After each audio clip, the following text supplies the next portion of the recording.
பொதுவாக அனைவரிடமும் பேசிவிட்டு தனித்தனியாக ஒவ்வொரு குடும்பத்தினரிடமும் அவர்களுடைய தனிப்பட்ட நிலை, தனிப்பட்ட நிதிநிலை குறித்து கோரிக்கைகளை பார்த்து வருகிறார். அதாவது அந்த அரங்கம் முழுவதுமாக இருக்கைகள் ஒவ்வொரு குடும்பத்திற்கும் தனித்தனியாக போடப்பட்டிருக்கிறது.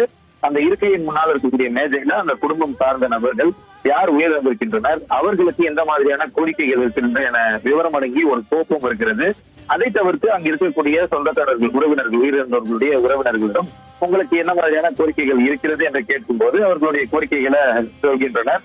அதுல ஒரு சிலர் எங்களுடைய பிள்ளைகளுக்கு திருமணம் செய்ய வேண்டியது இருக்கிறது, எங்களுடைய பிள்ளைகளுக்கு இது போன்ற மருத்துவ உதவிகள் தேவைப்படுகிறது, நிதி நிலைமையில இந்த அளவுல இருக்கிறோம், எங்களுடைய பொருளீட்டக்கூடிய குடும்ப தலைவர் இந்த கூட்டாளர் உயிரிழந்திருக்கிறார் என்ற பல்வேறு கோரிக்கைகளை தெரிவிக்கின்றனர். ஏற்கனவே தமிழக வெற்றி கழகம் சார்பில் உயிரிழந்தோரின் குடும்பத்தினரை தத்தெடுக்க இருப்பதாக கட்சியுடைய தேர்தல் மேலாண்மை பொதுச் செயலாளர் ஆதவ் கட்சியுடைய தலைவர் தெரிவித்ததாக செய்தியாளர் சந்திப்பில் தெரிவித்திருந்தார். அந்த முன்னெடுப்பின் ஒரு பகுதியாக அவர்களுடைய குடும்பத்தினர் சேர்ந்த மருத்துவ செலவு உள்ளிட்ட கல்வி செலவு உள்ளிட்ட அனைத்து செலவுகளையும் ஏற்றுக் கொள்வதற்கு உறுதியை தெரிவித்திருக்கிறார் கட்சி தலைவர் விஜய் என்ற தகவல் கிடைத்திருக்கிறது.